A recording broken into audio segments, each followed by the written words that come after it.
an accident or something? No, she's kind of born that way.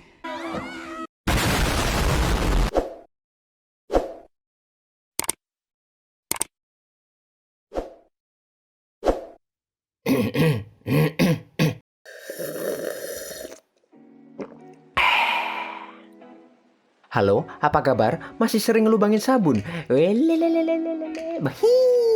Tetap tenang, tetap santuy, karena di sini saya akan merangkum sebuah film pemersatu bangsa yang berjudul The Layover pada tahun 2017. Film ini diperankan oleh beberapa bintang film ternama. Salah satunya adalah Alexandra Daddario yang gede ratingnya gitu. Maksudnya gede ratingnya, nggak usah kemana-mana. Tetapi sebelum itu alangkah baiknya kita minum kopi dan sebat dulu. Karena sebat adalah kenikmatan yang dan kopi adalah keselarasan hidup yang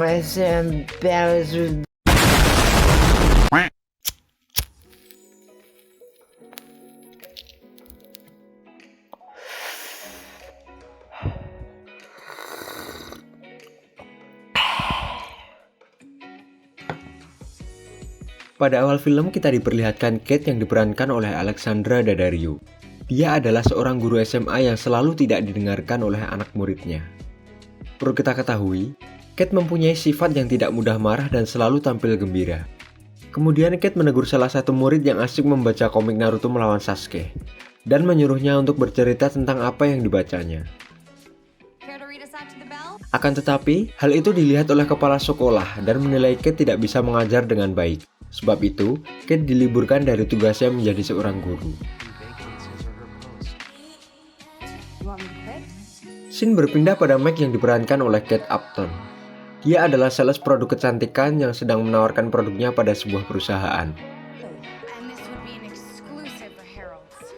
Kebalikan dari Kate, Meg mempunyai sifat yang sedikit arogan dan mudah marah. Di sini, produk yang dia tawarkan ditolak oleh perusahaan tersebut hanya karena produk tersebut dibuat di Korea. Akhirnya Meg keluar dari ruangan tersebut dengan marah-marah karena produknya ditolak. Sesampainya di luar, Meg kembali dibikin kesal karena mobilnya parkir sembarangan dan diderek oleh polisi. Meg dan Kate adalah sahabat dekat, dan mereka tinggal di sebuah kontrakan yang sama. Meg yang sudah pulang duluan pun menyambut Kate dengan menari dan membawakan satu botol congyang untuk diminum bersama. Kedua gadis ini pun sama-sama melewati hari yang sangat kacau dan keduanya saling menceritakan apa yang terjadi pada hari itu. Tak lama kemudian, muncul seorang pria tanpa busana yang ternyata itu adalah gigolo yang disewa oleh Meg.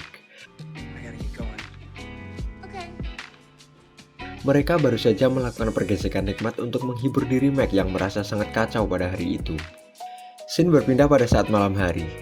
Meg dan Kate pun terlihat sedang menonton Suara Hati Istri kesukaan mereka. Mereka juga mempunyai selera pria yang sama, yaitu berotot dan pemadam kebakaran.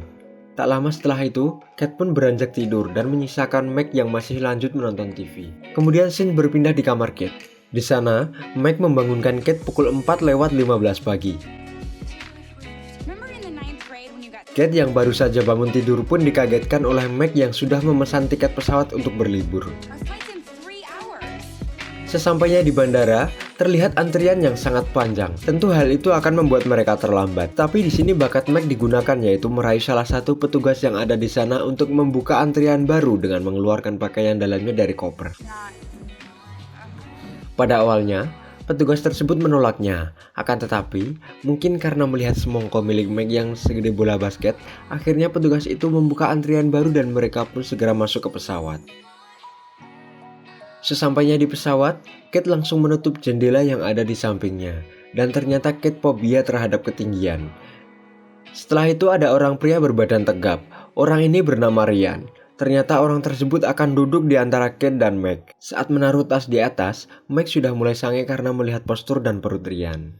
Singkat cerita, mereka bertiga ngobrol tentang pekerjaan masing-masing. Dan betapa terkejutnya Kate dan Meg mengetahui bahwa Ryan adalah seorang pemadam kebakaran. Sosok yang sangat mereka impi-impikan. Di tengah perjalanan, ternyata pesawat mereka terpaksa akan singgah untuk beberapa saat di suatu wilayah karena ada badai yang akan terjadi. Kate dan Meg pun kemudian menginap di sebuah hotel dekat bandara yang ada di sana. Ketika akan menuju ke kamar, mereka tak sengaja bertemu dengan Ryan di lift dan ternyata Ryan juga menginap di hotel tersebut. Di sini Ryan mengajak Meg dan Kate untuk ikut dangdutan pada malam harinya. Sesampainya di kamar, Meg kebingungan mencari baju untuk dangdutan karena ternyata tas yang dibawanya tertinggal.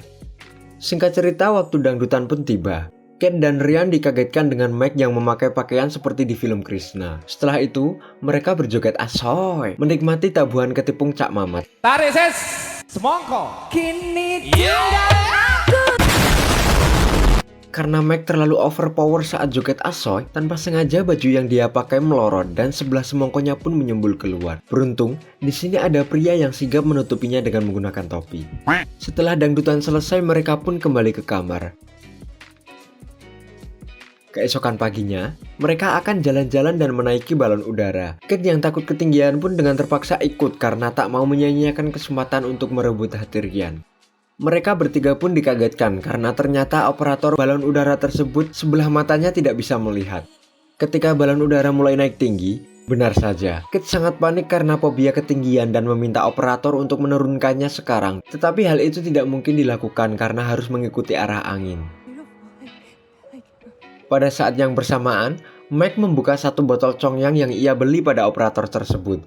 Tapi, tak sengaja tutup botol itu malah melesat mengenai satu mata operator tersebut. Sekarang, operator itu sama sekali tidak bisa melihat. Akhirnya balon udara mendarat di atas kue ulang tahun seorang anak yang akan meniup lilin. Sesampainya di losmen, mereka akan berenang di kolam renang dengan Ryan. Scene berpindah pada saat Meg memamerkan semongkonya pada Kate.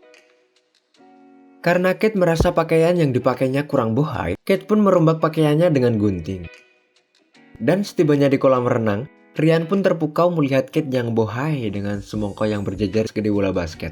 Di sini Kate kemudian berjemur bersama Ryan, tetapi setelah itu, Meg mengajaknya berenang dan unjuk kebolehan dengan salto ke dalam air.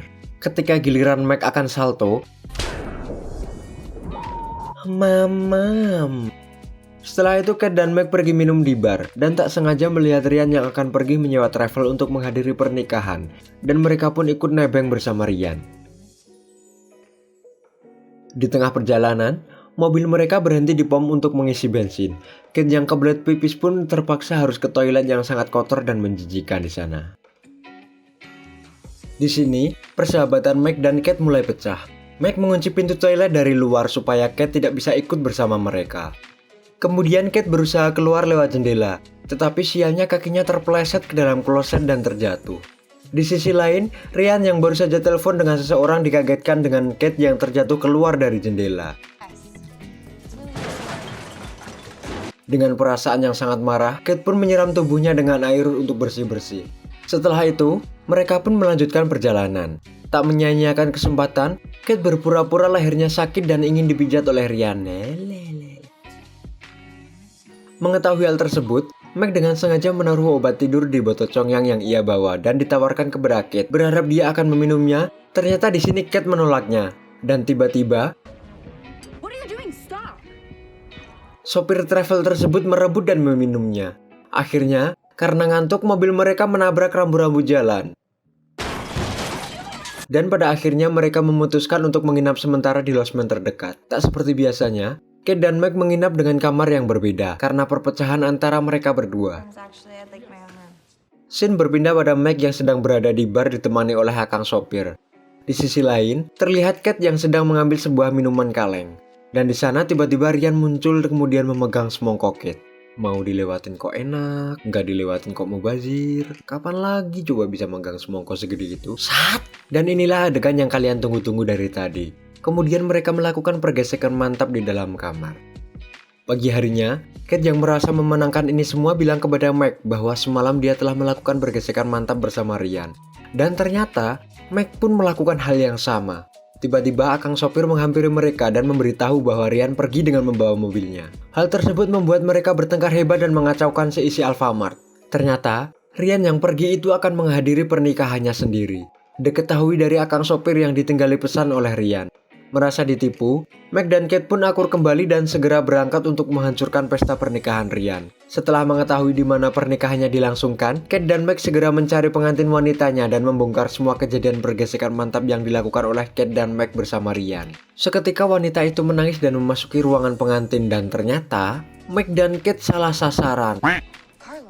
Itu bukan pernikahan Ryan dan ternyata itu adalah pernikahan orang lain. Pada kenyataannya memang di sana ada dua acara pernikahan yang sama.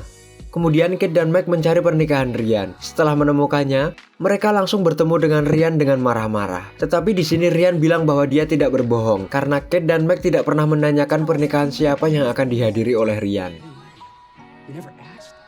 Akhirnya dengan lapang dada, lapang dada, emang lapang banget lapang. Pada akhirnya mereka pun pulang dan Meg memutuskan untuk tidak tinggal bersama Kate lagi. Karena Meg akan memperbaiki hidupnya yang kacau. Meg pun menemui akang sopir dan semenjak itu mereka terus berhubungan. Di sisi lain, Kate mulai kembali mengajar di sekolah. Beberapa waktu berlalu, terlihat Meg yang sedang VCS dengan akang sopir yang tiba-tiba ditelepon oleh Kate yang akan datang ke rumahnya. Kemudian, Meg menutup VCS bersama akang sopir yang meminta memperlihatkan semongkonya.